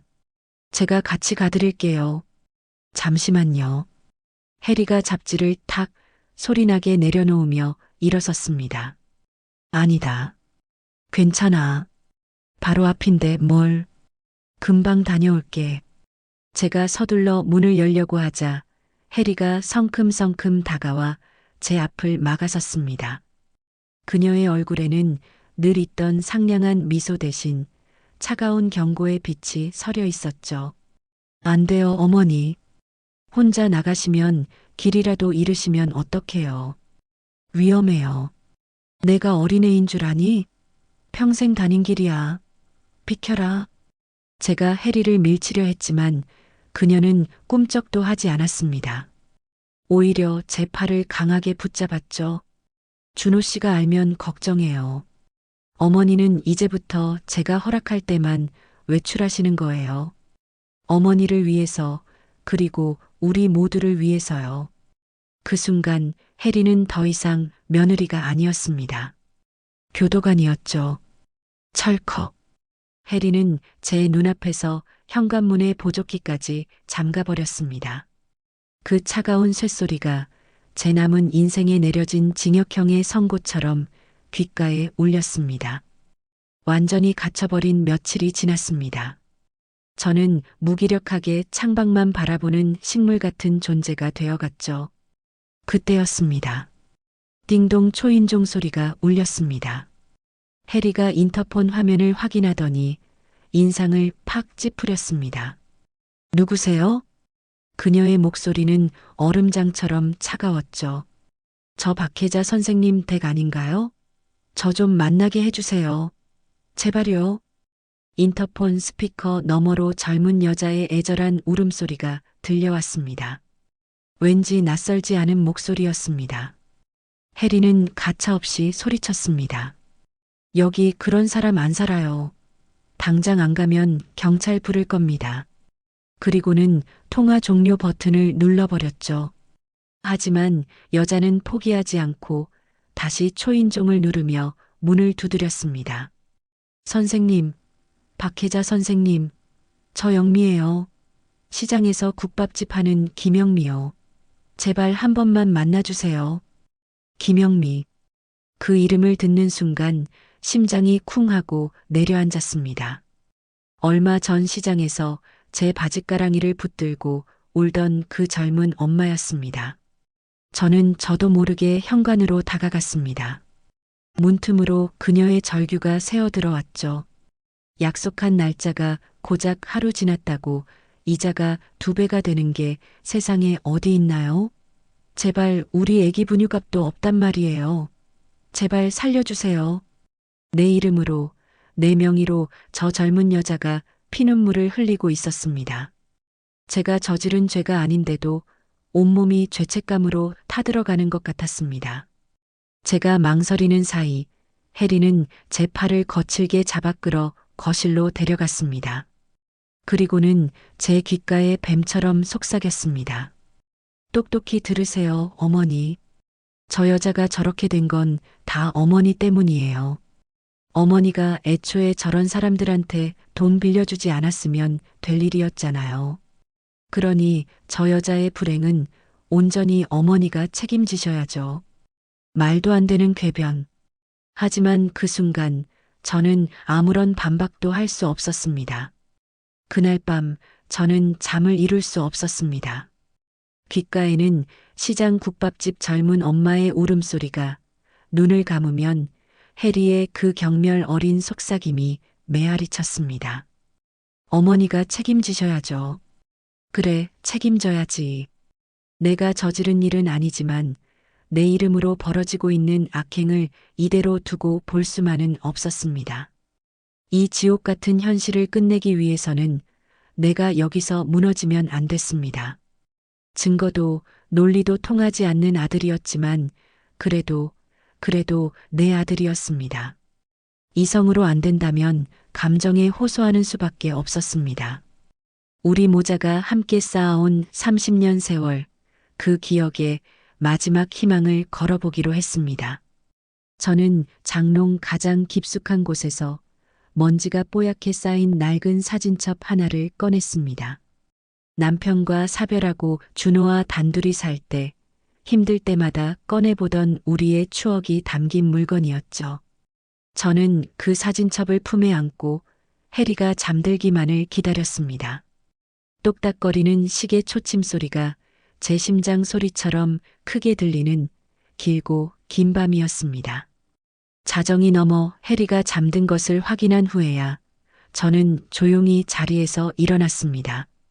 그리고 제게는 이제 손님의 방이 되어버린 아들 준호의 방문을 조심스럽게 열었습니다. 준호는 아직 잠들지 않고 노트북으로 무언가 일을 하고 있었습니다. 그 뒷모습이 어찌나 낯설고 멀게 느껴지던지 저는 차마 다가가지 못하고 문 앞에서 한참을 망설였습니다. 지금 이 문을 나서는 순간 저 아이는 영영 내 아들이 아니게 될지도 모른다는 두려움 때문이었습니다. 하지만 저는 물러설 수 없었습니다. 이것이 제게 남은 마지막 기회였으니까요. 준호야. 제 목소리에 준호가 화들짝 놀라며 돌아봤습니다. 그의 표정에는 반가움이 아닌 귀찮음과 경계심이 가득했죠. 엄마, 이 시간에 안 자고 뭐해? 잠깐이면 돼. 너한테 꼭 보여주고 싶은 게 있어서. 저는 준호의 옆에 다가가 조심스럽게 사진첩을 펼쳤습니다. 첫 장에는 제가 갓난아기인 준호를 품에 안고 환하게 웃고 있는 사진이 꽂혀 있었죠. 이거 기억나니? 내가 태어난 날 의사 선생님이 내 아빠를 쏙 빼닮았다고 했었지. 저는 애써 아무렇지 않은 척 옛날 이야기를 꺼냈습니다. 아들이 초등학교 첫 입학식 날 펑펑 울던 이야기, 아버지와 처음 낚시터에 가서 대어를 낚았다고 자랑하던 이야기, 사진 한 장 한 장을 넘길 때마다 행복했던 우리의 시간들이 파노라마처럼 펼쳐졌습니다. 준호는 처음에는 시큰둥한 표정으로 듣고만 있더니 어느새 노트북에서 눈을 떼고 사진첩을 들여다보고 있었습니다. 그의 눈빛이 조금씩, 아주 조금씩 흔들리고 있었습니다. 내 아빠가 늘 입버릇처럼 말했지. 우리 준호는 정직하고 바르게만 자라다오. 아빠는 그거 하나면 족하다라고. 저는 준호의 손을 잡았습니다. 준호야, 내 아빠가 지금 하늘에서 우리를 보고 있다면 뭐라고 할까? 우리가 지금 이렇게 사는 모습을 보면 가슴을 치며 통곡하지 않겠니? 제발, 제발 정신 좀 차려, 아들. 저 여자는 악마야. 우리 가정을, 내 인생을 전부 망가뜨리고 있다고. 엄마 말 좀 딱 한 번만이라도 믿어주면 안 되겠니? 제 눈에서 뜨거운 눈물이 쏟아졌습니다. 준호는 아무 말 없이 사진 속의 제 얼굴과 눈물을 흘리는 제 얼굴을 번갈아 쳐다봤습니다. 그 순간 저는 분명히 보았습니다. 아들의 눈에 아주 잠깐 스쳐 지나간 회한과 미안함의 빛을, 희망이, 아주 작은 희망의 불씨가 살아나는 듯 했습니다. 바로 그 순간이었습니다. 준호 씨, 아직 안 자고 뭐해요? 해리가 하얀 수면팩을 얼굴에 바른 채 귀신처럼 소리 없이 방으로 들어왔습니다. 그녀는 제 손에 들린 사진첩과 눈물을 흘리는 그리고 흔들리는 눈빛의 준호를 번갈아 보더니 모든 상황을 파악했다는 듯 차갑게 웃었습니다. 그리고는 이내 슬픈 표정을 지으며 준호의 옆에 다가가 앉았죠. 어머니 또 아버님 돌아가셨을 때처럼 그러신다. 준호 씨한테 집착하시고 밤마다 찾아와서 하소연하시고. 전혀 사실이 아니었습니다. 남편이 죽고 힘들었던 건 맞지만 저는 단 한 번도 아들에게 집착하거나 폐를 끼친 적이 없었습니다. 하지만 해리는 너무나도 교묘하게 저의 가장 아픈 기억을 제 정신 문제의 증거로 둔갑시키고 있었습니다. 여보, 의사 선생님이 그랬잖아. 과거에 좋았던 기억에만 집착하는 것도 현실 도피의 한 증상이라고. 당신이라도 정신 똑바로 차려야지. 어머님한테 계속 이렇게 휘둘리면 우리 다 같이 힘들어지는 거야. 그 말이 결정타였습니다. 아들의 눈에 잠시 어렸던 동정심과 연민의 빛은 온데간데 없이 사라지고 다시 차갑고 단단한 벽이 들어서는 것이 보였습니다. 그는 제 손을 뿌리쳤습니다. 그리고 제가 들고 있던 사진첩을 빼앗아 아무 감정 없는 손길로 탁 덮어버렸습니다. 엄마, 제 아들이 저를 불렀습니다. 이제 정말 지긋지긋해. 제발 그만 좀 해. 그는 덮어버린 사진첩을 제게 돌려주며 제 인생의 사형 선고와도 같은 말을 내뱉었습니다. 다시는 이런 거 들고 와서 해리 씨 힘들게 하지 마. 내 아내 더 이상 괴롭히지 말라고. 더 이상 그 방에 제가 있을 곳은 없었습니다. 아니, 이 세상 어디에도 제가 기댈 곳은 남아있지 않았습니다. 어떻게 방으로 돌아왔는지 모르겠습니다. 손에는 아들이 닫아버린 차가운 사진첩이 들려 있었고 발밑으로는 제 세상이, 제 우주가 무너져 내린 잔해들이 밟히는 것 같았습니다. 쿵! 문을 닫고 기대 앉았습니다. 눈물도 나오지 않았습니다. 모든 감정이 제가 되어버린 기분이었습니다. 돈을 잃었을 때보다, 낯선 남자들이 문을 두드릴 때보다 지금 이 순간이 제 인생에서 가장 참혹한 순간이었습니다. 아들을 잃었습니다. 제가 낳고 제 모든 것을 바쳐 키운 아들이 이제는 저를 엄마가 아닌 짐으로 여기고 있었습니다. 저는 어두운 방 안 창문에 비친 제 모습을 보았습니다. 머리는 희끗희끗하고 어깨는 구부정하고 눈은 공허하게 텅 비어버린 늙고 초라한 노인의 모습. 해리가 말하는 그리고 이제는 내 아들마저 믿어버린 침에 걸린 늙은 엄마의 모습이 바로 저것이었습니다. 어쩌면 정말 그들의 말이 맞는 건지도 모릅니다. 내가 정말 미쳐버린 걸까? 내 모든 기억이, 내 분노와 억울함이 그저 늙고 병든 뇌가 만들어낸 망상은 아닐까? 이제 그만해. 이젠 정말 지긋지긋해. 아들의 목소리가 환청처럼 귓가를 맴돌았습니다. 그래, 이제 그만하자. 포기하자. 저들이 원하는 대로 미친 사람, 기억 못하는 사람이 되어주자. 그러면 적어도 내 아들은 더 이상 힘들어하지 않겠지. 모든 것을 놓아버리려는 순간 바닥에 떨어진 사진첩이 눈에 들어왔습니다. 그 위로 희미한 달빛이 비치고 있었습니다. 저는 홀린 듯 사진첩을 주워들었습니다. 그리고 다시 펼쳤죠.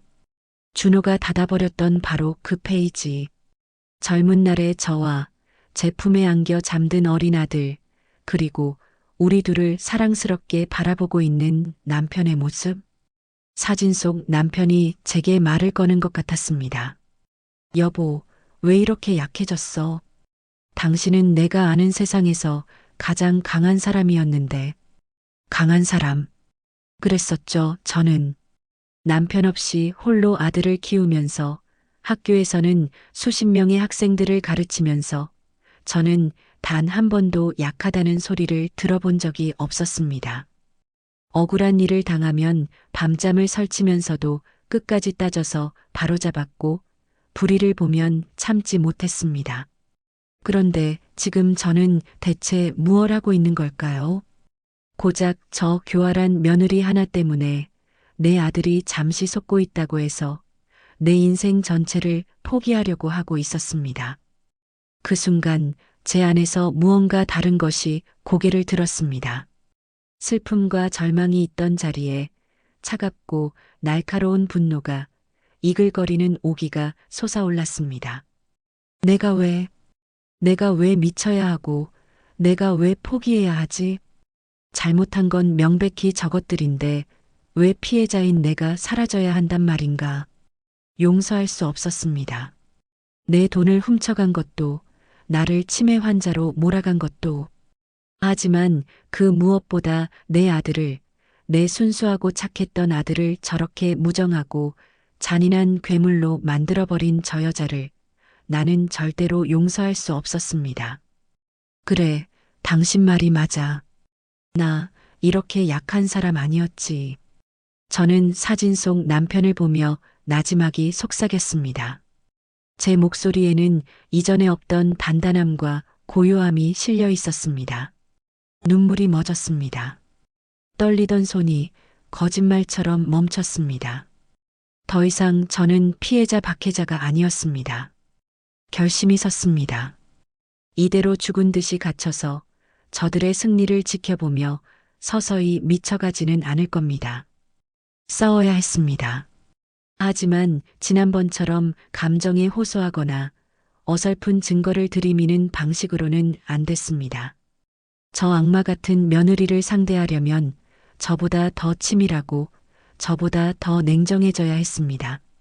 이성과 논리로 누구도 반박할 수 없는 완벽한 증거로 저 여자의 가면을 벗겨내야 했습니다. 그러기 위해서는 제게는 아군이 필요했습니다. 이 감옥 밖에서 저들의 거짓말에 속지 않고 오직 진실만을 봐줄 사람, 제 편이 되어줄 단 한 사람. 머릿속을 빠르게 스캔하기 시작했습니다. 친구들, 안 돼. 괜한 소문만 날 뿐이야. 친척들, 더더욱 안 되지.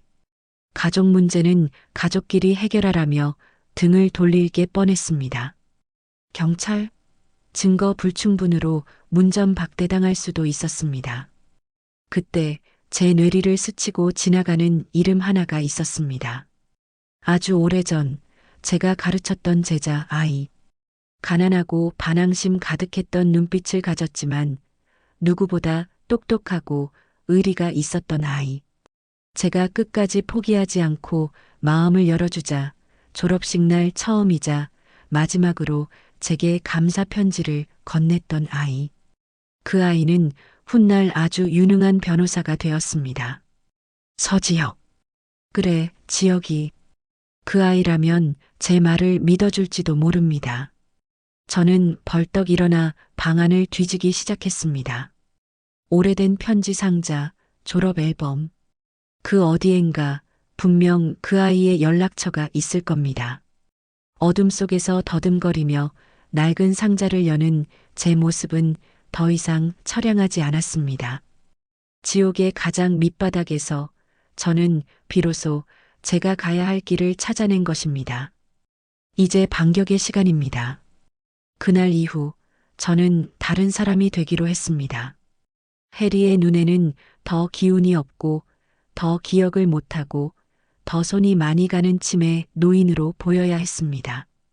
연극의 시작이었죠.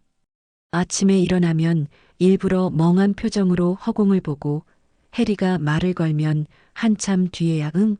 뭐라고 했니? 하고 되물었습니다. 숟가락을 쥐어주면 반대쪽으로 들고 있다가 떨어뜨리기도 했죠. 제 연기가 통한 걸까요? 해리는 저를 대하는 태도가 한결 느슨해졌습니다. 경계심과 감시의 눈빛 대신 완벽한 통제에서 오는 오만함과 동정심이 그 자리를 차지했죠. 저는 그 느슨해진 틈을 놓치지 않았습니다. 해리가 지호와 거실에서 TV를 보는 동안 저는 제 방을 조용히 뒤지기 시작했습니다. 목표는 단 하나, 서지혁. 그 아이의 흔적을 찾는 것이었습니다. 수십 년 묵은 먼지를 뒤집었으며 낡은 상자들을 열었습니다. 졸업 앨범, 낡은 교무 수첩, 그리고 편지함.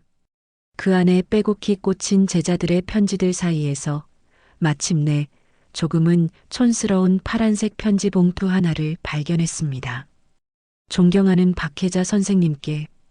떨리는 손으로 편지를 열자 삐뚤빼뚤하지만 힘 있는 글씨체와 함께 맨 아래쪽에 찍힌 작은 글씨가 눈에 들어왔습니다. 서지혁 법률사무소. 주소와 사무실 전화번호. 찾았습니다. 심장이 쿵쾅거렸습니다. 희망이라는 이름에 아주 뜨거운 불덩이가 제 가슴 속에서 다시 타오르기 시작했습니다. 하지만 문제는 이제부터였습니다. 전화기가 있는 거실은 해리가 차지하고 있었고 제게는 휴대폰도 없었습니다. 저는 이 감옥 같은 집안에서 대체 어떻게 세상과 접촉할 수 있을까요? 저는 편지를 다시 깊숙이 숨기고 아무것도 모른다는 표정으로 방을 나섰습니다. 기회는 반드시 온다. 기회는 생각보다 빨리 찾아왔습니다. 며칠 뒤 손주 지호가 갑자기 이가 아프다며 울기 시작했습니다. 해리는 급하게 치과 예약을 잡았지만 저를 혼자 집에 둘 수는 없어 안절부절 못했죠. 어머니, 저랑 같이 병원 좀 다녀오셔야겠어요. 집에 혼자 계시면 위험해서 안 되겠어요. 해리는 저를 짐짝처럼 취급하며 차에 태웠습니다. 저는 차에 타는 내내 일부러 옛날 동요를 흥얼거리며 창밖을 보고 중얼거렸습니다. 어이쿠, 저기가 어디더라. 길이 많이 변했네. 해리는 그런 저를 백미러로 힐끗 보더니 혀를 차더군요. 치과는 다행히 저희 집에서 조금 떨어진 상가 건물이었습니다. 해리가 우는 지호의 손을 잡고 진료실로 들어가는 것을 확인한 순간 제 심장이 뛰기 시작했습니다. 지금이다. 저는 접수 데스크에 앉아 있는 간호사에게 다가가 최대한 불쌍하고 기운 없는 목소리로 말했습니다. 저기 아가씨, 내가 깜빡하고 휴대폰을 집에 두고 왔는데 혹시 전화 한 통만 쓸 수 있을까? 아주 급한데 전화할 곳이 있어서 그래. 간호사는 제 행색을 위아래로 훑어보더니 잠시 망설이다 수화기를 건네주었습니다. 여기요, 어르신. 짧게만 쓰세요. 고마워, 정말 고마워요. 저는 떨리는 손으로 수화기를 들고 주머니 안에서 몰래 꼬깃꼬깃 접어온 편지 쪽지를 더듬거렸습니다. 그리고 마침내 제 운명을 바꿔줄 그 번호를 하나하나 눌렀습니다. 뚜루루 뚜루루. 신호음이 어찌나 길게 느껴지던지 이러다 해리가 나오는 건 아닐까 심장이 조마조마했습니다. 그리고 마침내 수화기 너머에서 차분한 목소리가 들려왔습니다. 네, 서지역 법률사무소입니다. 저 서지역 변호사님, 좀 바꿔주실 수 있나요? 제 목소리가 염소처럼 떨려 나왔습니다. 전화를 받은 직원은 의례적인 목소리로 물었죠. 실례지만 어디시라고 전해드릴까요? 지금 재판 준비 중이셔서 이름을 댔다가 혹시라도 해리의 귀에 들어갈까 덜컥 겁이 났습니다. 저는 잠시 숨을 고르고 제 마지막 남은 권위를 실어 말했습니다. 박혜자 선생님이라고 전해주십시오. 스승님께서 전화하셨다고요. 그 말이 효과가 있었을까요? 전화기 저편에서 잠시 술렁이는 소리가 들리더니 곧이어 다른 남자의 목소리가 들려왔습니다. 제가 기억하는 어린 날의 목소리보다 훨씬 더 깊고 단단해진 낯설지만 왠지 모르게 신뢰가 가는 목소리였습니다. 선생님? 정말 박혜자 선생님 맞으십니까? 그래, 나다, 지여가. 그 이름을 부르는 순간 저도 모르게 목이 메었습니다. 선생님, 이게 얼마만입니까? 그런데 어쩐 일이세요? 이 번호는. 지여가 미안하다. 내가 지금 길게 통화할 상황이 못 돼. 아주 급하고 위급한 상황이야. 너를 만나야겠다. 아무도 모르게 아주 조용히. 저는 다급하게 말했습니다. 수화기 너머의 지여기는 잠시 침묵했습니다. 하지만 이내 조금도 망설임 없는 목소리로 대답하더군요. 알겠습니다, 선생님. 제가 모든 일정 다 비우겠습니다. 언제, 어디로 가면 되겠습니까? 그 한마디에 지난 몇 달간 저를 짓누르던 모든 설움과 공포가 눈 녹듯 사라지는 기분이었습니다. 드디어 내 편이 생겼습니다. 저는 해리가 진료실에서 나올 시간을 계산하며 최대한 빨리 약속 장소와 시간을 정했습니다. 고맙다, 지여가. 정말 고맙다. 천만에요, 선생님. 그럼 그때 뵙겠습니다. 전화를 끊고 수화기를 내려놓는 순간 온몸에 힘이 쭉 빠졌습니다.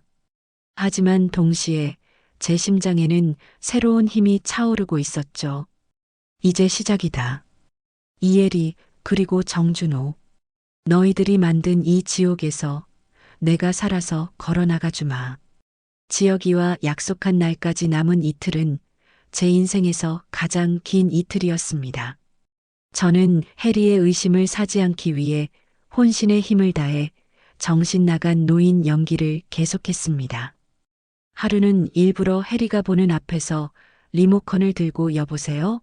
하고 전화를 받는 신용까지 했죠. 해리는 그런 저를 보며 이제 정말 맛이 갔구나 하는 표정으로 혀를 찼습니다. 그 경멸의 시선이 오히려 제게는 계획이 성공하고 있다는 확신을 주었죠. 약속 당일 저는 아침부터 끙끙 앓는 소리를 내며 이불을 뒤집어 썼습니다. 그리고는 해리에게 뜬금없이 말했죠. 나 옥경이한테 가야 하는데 오늘이 옥경이 기일인데. 옥경이는 제 오랜 친구였지만 기일은 아직 한참 남아 있었습니다. 해리는 어머니, 김옥경 할머니 기일은 다음 달이잖아요 라며 짜증을 냈지만 저는 막무가내로 고집을 부렸습니다. 아니다. 오늘이다. 내가 오늘 안 가면 옥경이가 저 세상에서 나를 원망할 게다. 생떼를 쓰며 울기까지 하자 해리는 두 손 두 발 다 들었다는 듯 마지못해 허락했습니다. 알았어요. 알았어. 다녀오세요. 대신 멀리 가진 마시고 끝나면 바로 전화하세요. 아셨죠? 그녀는 제 손에 10,000원짜리 몇 장과 자신의 낡은 휴대폰을 쥐어주며 마치 어린애를 내보내듯 저를 현관 밖으로 내보냈습니다. 자유. 몇 달 만에 처음으로 허락된 자유였습니다. 저는 뒤도 돌아보지 않고 아파트를 빠져나와 지혁이가 알려준 낡은 찻집으로 향하는 버스에 몸을 실었습니다. 창밖 풍경을 보며 저는 조용히 다짐했습니다. 혜리야, 내가 내 발로 열어준 이 문으로 나는 살아서 나갈 것이다. 그리고 다시 돌아와 내가 만든 지옥의 문을 내 손으로 닫게 만들어주마. 찻집은 구석진 골목에 있어 눈에 잘 띄지 않았습니다. 약속한 방으로 들어가자 낯설지만 어딘가 모르게 어릴 적 모습이 남아있는 한 남자가 저를 보고 깍듯하게 일어나 허리를 숙였습니다. 선생님, 오래 기다렸습니다. 서지혁. 제가 기억하는 교복 입은 소년이 아닌 반듯한 정장을 입은 어엿한 어른이 되어 제 앞에 서 있었습니다. 저는 그 얼굴을 보자마자 참고 있던 모든 것이 터져 나오는 것을 느꼈죠. 저는 두서없이 울먹이며 모든 것을 쏟아냈습니다. 저를 찾아왔던 험악한 사내들 이야기, 손주가 보여준 검은 수첩, 흔적도 없이 사라진 내 통장, 위조된 서류들, 그리고 나를 정신병자로 몰아가는 며느리와 그런 며느리의 말만 믿는 아들 이야기까지. 제 이야기가 길어지는 동안 지혁이는 단 한 번도 말을 끊지 않고 제 눈을 보며 들어주었습니다. 그저 고개를 끄덕이며 따뜻한 찬물을 제 잔에 채워줄 뿐이었죠. 마침내 모든 이야기를 끝냈을 때 저는 거의 탈진 상태였습니다. 지혁아, 나는 정말 미친 게 아니야. 지혁이는 그런 저를 보며 아주 단호하고 힘 있는 목소리로 말했습니다. 선생님은 미치신 게 아닙니다. 이건 단순한 명의 도용이나 사기 사건이 아닙니다. 한 사람의 인격과 영혼을 파괴해서 모든 것을 빼앗으려는 명백하고 악랄한 지능 범죄입니다. 그 말을 듣는 순간 저는 온몸의 긴장이 풀리며 눈물이 쏟아졌습니다. 세상 모두가 저를 미쳤다고 손가락질해도 내 편이 되어줄 단 한 사람이 바로 저기 있었습니다. 한참을 울어 감정을 쏟아낸 제게 지혁이는 변호사로서의 냉철한 얼굴로 돌아와 말했습니다. 선생님, 이제부터 감정적으로 대응하시면 안 됩니다. 저쪽은 아주 치밀하게 선생님을 고립시키고 선생님의 모든 주장을 침해 노인의 망상으로 만들어버릴 준비를 하고 있습니다. 그걸 뒤집기 위해서는 누구도 반박할 수 없는 증거가 필요합니다. 증거하지만 내게는 아무것도 없는데. 아닙니다, 선생님. 가장 확실한 증거는 바로 가해자의 입에서 나오는 자백입니다.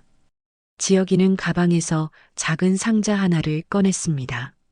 상자 안에는 나비 모양의 자개가 박힌 예스러운 브로치 하나가 들어 있었죠. 이건 그냥 브로치가 아닙니다. 고성능 소형 녹음기입니다. 아무도 의심하지 못할 겁니다. 저는 숨을 죽이고 그 브로치를 바라봤습니다. 지금부터 선생님의 연극은 계속되어야 합니다. 더 깜빡하고 더 헷갈리는 척 하십시오. 그리고 자연스럽게 대화를 유도해서 며느님이 자신의 범행을 스스로 인정하게 만들어야 합니다. 어떻게? 예를 들어, 얘야, 내가 정말 너한테 내 도장을 맡겼었니? 하고 물어보세요. 그럼 며느님은 내 어머니. 저번에 저한테 다 맡기신다고 하셨잖아요 라고 대답하겠죠. 바로 그 대답들이 결정적인 증거가 되는 겁니다. 자신이 한 행동의 정당성을 모두 선생님의 허락에서 찾고 있다는 걸 스스로 증명하게 만드는 거죠. 지혁이의 설명을 듣는 순간 눈앞이 환해지는 기분이었습니다.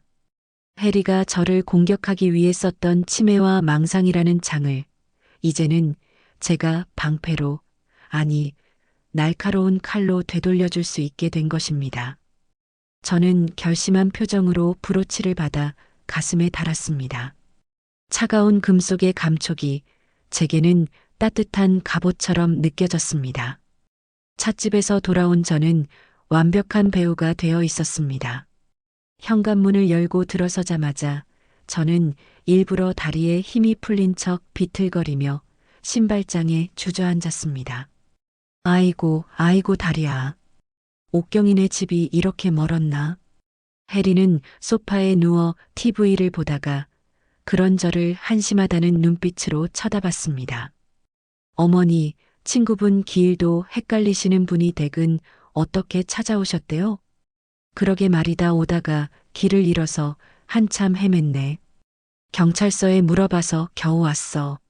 저는 해리가 쥐어준 돈으로 산 약과 봉지를 식탁 위에 올려놓았습니다.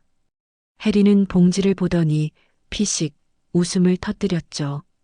의심의 그림자는 조금도 보이지 않았습니다.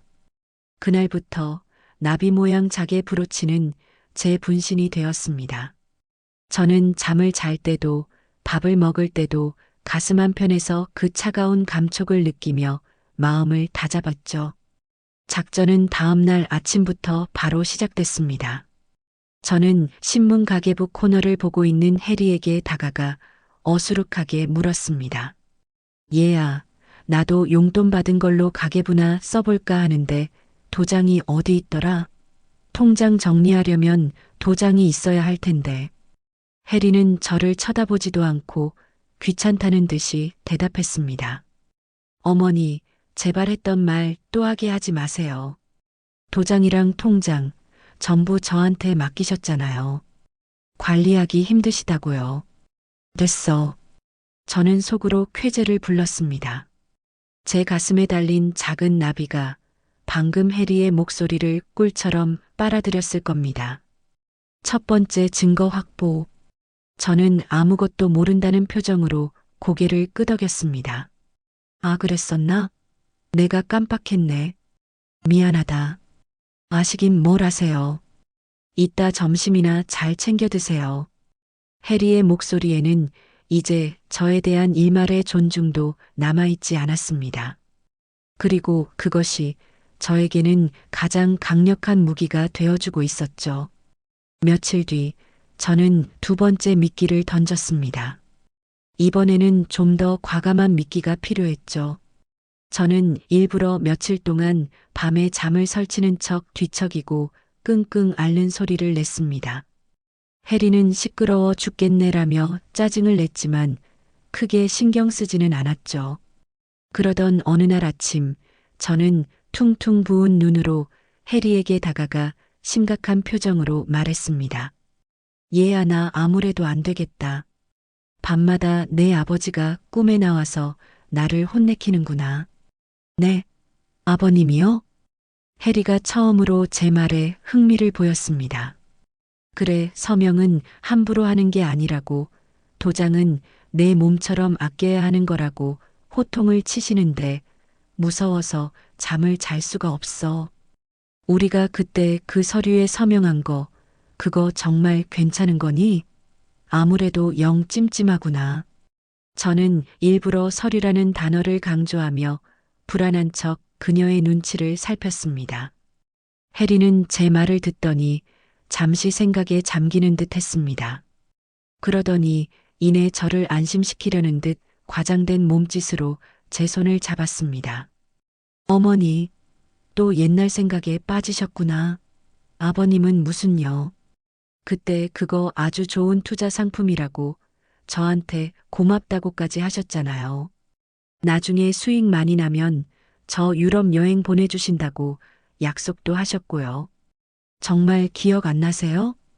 해리는 제 말에 대답을 하다가 갑자기 경멸스러운 눈빛으로 저를 보며 말했습니다. 어머니처럼 곱게만 자란 사람은 평생 모르실 거예요. 돈 때문에 사람이 얼마나 비참해질 수 있는지. 그 차가운 한마디에 저는 순간 소름이 돋았습니다. 완벽한 거짓말 속에 섞인 저 진심 어린 경멸. 제 가슴의 나비는 그 모든 것을 조용히 삼키고 있었죠. 내가 그랬었나? 그럼요, 어머니. 제가 어머니 기억력 때문에라도 꼼꼼하게 다 챙기고 있으니까 아무 걱정하지 마세요. 해리는 제 등을 토닥이며 인자한 며느리 연기를 계속했습니다. 저는 속으로 웃었습니다. 그래, 계속 그렇게 오만하게 굴어라. 내 그 오만함이 너를 심판대 위로 끌어올릴 가장 튼튼한 밧줄이 될 테니 이제 마지막 증거만 남았습니다. 해리가 내 돈을 투자라는 명목으로 사용했다는 것, 그리고 그 모든 법적 책임이 나에게 있다고 스스로 인정하게 만드는 것. 저는 그 무대를 위해 아들 준호가 있는 저녁 시간을 택했습니다. 그날 저녁 저희 셋은 나란히 앉아 TV 뉴스를 보고 있었습니다. 마침 뉴스에서는 노인 상대로 한 금융 사기 사건이 보도되고 있었죠. 바로 그때였습니다.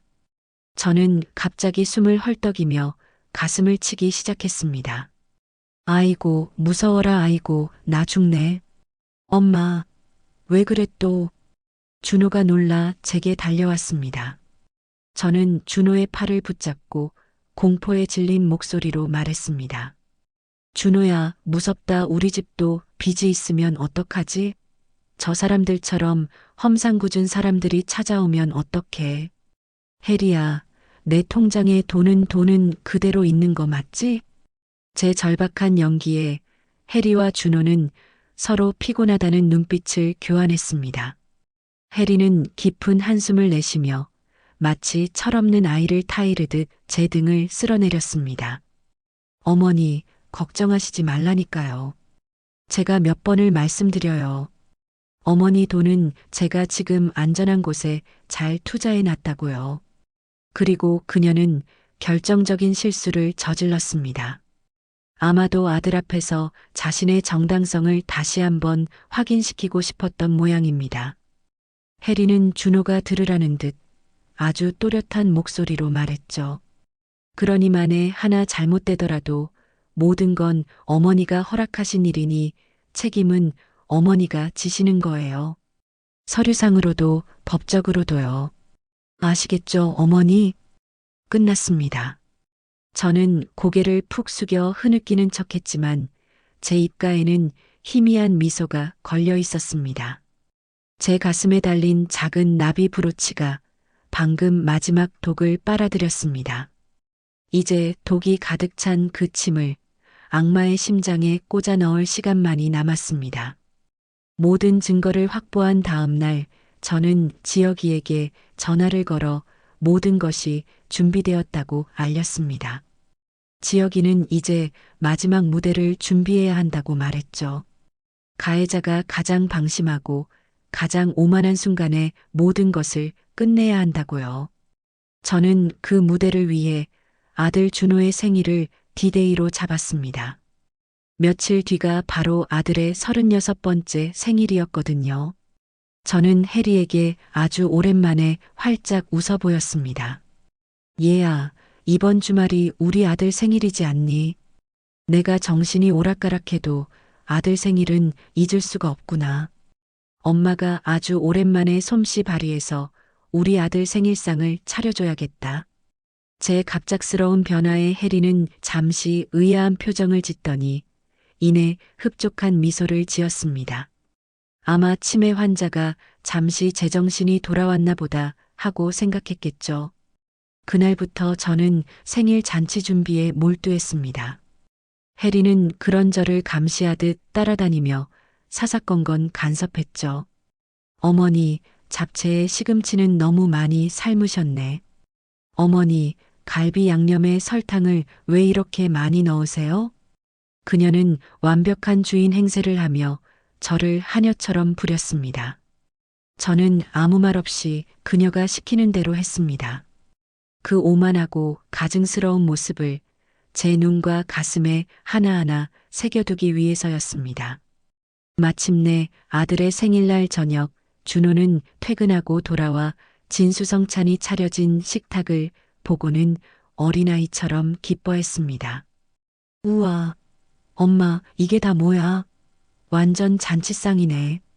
혜리 씨, 고생 많았겠네. 아니에요, 여보. 어머님이 모처럼 의욕을 내셔서 제가 옆에서 조금 도와드린 것뿐인걸요. 혜리는 완벽한 며느리의 가면을 쓰고 웃고 있었습니다. 우리는 촛불을 끄고 케이크를 자르고 선물을 교환하며 세상에서 가장 행복한 가족 연기를 했습니다. 저는 그 위선적인 연극이 끝나기만을 조용히 기다리고 있었습니다. 즐거운 식사가 모두 끝나고 거실에 모여 앉아 과일을 먹을 때였습니다. 저는 자리에서 일어나 TV 옆 장식장에 놓여 있던 작은 상자 하나를 가지고 왔습니다. 준호야, 혜리야. 너희에게 줄 마지막 선물이 있단다. 준호는 엄마 선물은 아까 주셨잖아요 라며 웃었고 혜리는 또 무슨 엉뚱한 짓을 하려나 하는 표정으로 저를 쳐다봤습니다. 저는 상자를 열어 그 안에 들어있던 나비 모양 자개 브로치를 꺼내 테이블 위에 올려놓았습니다. 어머니, 이게 뭐예요? 예쁘긴 한데. 혜리가 브로치를 집으려던 순간 제가 그녀의 손을 막았습니다. 그건 내 선물인 동시에 내 목소리란다, 얘야. 저는 브로치에 달린 작은 버튼을 눌렀습니다. 그러자 스피커를 통해 아주 익숙한 목소리가 흘러나왔죠. 어머니, 제발 했던 말 또 하게 하지 마세요. 도장이랑 통장 전부 저한테 맡기셨잖아요. 혜리의 얼굴이 하얗게 굳어졌습니다. 이게 뭐예요, 어머니? 지금 뭐 하시는 거예요? 그녀가 브로치를 낚아채려 했지만 저는 몸을 날려 그것을 지켜냈습니다. 그리고 다시 버튼을 눌렀죠. 그때 그거 아주 좋은 투자 상품이라고 저한테 고맙다고까지 하셨잖아요. 저 유럽 여행 보내주신다고 약속도 하셨고요. 준호의 얼굴에서 웃음기가 완전히 사라졌습니다. 그는 저와 자신의 아내를 번갈아 쳐다보며 얼어붙어 있었죠. 마지막이었습니다. 모든 건 어머니가 허락하신 일이니 책임은 어머니가 지시는 거예요. 서류상으로도 법적으로도요. 혜리는 이성을 잃고 제게 달려들어 소리쳤습니다. 이 노망난 할망구가 어디서 이딴 걸로 수작이야. 내가 미친 줄 알아? 그녀가 제 머리채를 잡으려던 바로 그 순간 띵동. 현관 초인종이 울렸습니다. 그리고 잠시 후 비밀번호를 누르는 소리와 함께 낯선 남자가 집 안으로 들어섰습니다. 박혜자 여사님의 법률 대리인 서지혁 변호사입니다. 지혁이는 혜리를 향해 차갑게 말했습니다. 이혜리 씨, 지금부터 하시는 모든 폭언과 행동은 기존 범죄 혐의에 폭행죄까지 추가될 수 있다는 점을 명심하시기 바랍니다. 그 뒤의 일은 마치 잘 짜인 연극의 마지막 장처럼 흘러갔습니다. 혜리는 처음에는 발악을 하다가 지혁이가 내미는 위조 서명 감정서와 피해자들의 탄원서, 그리고 녹취록의 법적 효력에 대한 설명을 듣고는 그대로 무너져 내렸습니다. 아들 준호는 소파에 망부석처럼 앉아 단 한마디도 하지 못했죠. 혜리가 법의 심판을 받은 후 계절이 한번 바뀌었습니다. 그동안 아들은 수척해진 얼굴로 매일같이 제 집 문 앞에서 저를 기다렸지만 저는 문을 열어주지 않았죠. 그러던 어느 날 현관문 너머에서 아들의 목소리가 들려왔습니다. 어머니 잠은 잘 주무세요? 그 목소리가 어찌나 가늘게 떨리던지 저는 저도 모르게 걸음을 멈췄습니다. 저는 문을 열지 않은 채 현관문에 등을 기대고 나지막이 말했습니다. 내 어미는 이제 두 발 뻗고 잘 잔다. 하지만 너는 앞으로 아주 오랜 시간 잠 못 드는 밤을 보내야 할 게다. 내 아내의 죄를 대신 갚는 것만으로는 부족해. 내가 눈 감아버린 진실의 무게만큼, 고통의 무게만큼 잠 못 들고 괴로워하거라. 그것이 내가 평생 풀어야 할 숙제고 내 어미에게 용서를 구하는 유일한 방법이다. 그날 이후 아들은 더 이상 저희 집 문을 두드리지 않았습니다. 대신 며느리에게 피해를 본 사람들을 일일이 찾아다니기 시작했다는 소문이 들려왔습니다. 그리고 다시 1년이 흘렀습니다. 저는 이제 예전의 삶으로 돌아가지 않았습니다. 대신 되찾은 돈의 일부를 털어 작은 상담소를 열었습니다. 저처럼 가장 가까운 사람에게 배신당하고 금융사기로 고통받는 어르신들의 이야기를 들어주고 법률적인 도움을 받을 수 있도록 연결해주는 일이 제 새로운 삶이 되었죠. 오늘 창밖으로 따스한 가을 햇살이 쏟아져 들어옵니다. 저는 더 이상 과거의 상처에 갇혀 사는 피해자가 아닙니다. 아픔을 딛고 일어나 다른 이의 상처를 보듬어주는 사람. 제 이름 앞에 붙었던 치매 노인이라는 꼬리표 대신 희망 상담소 박혜자 소장이라는 새로운 이름을 얻었습니다. 인생의 가장 혹독한 겨울을 지나고 나서야 저는 비로소 제 삶의 진짜 주인이 될 수 있었습니다. 제 이야기가 여러분의 마음에 작은 위로와 용기가 되었기를 바랍니다. 오늘 이야기가 마음에 드셨다면 구독과 좋아요, 그리고 따뜻한 댓글 하나 부탁드립니다. 여러분 모두의 행복한 내일을 응원하겠습니다.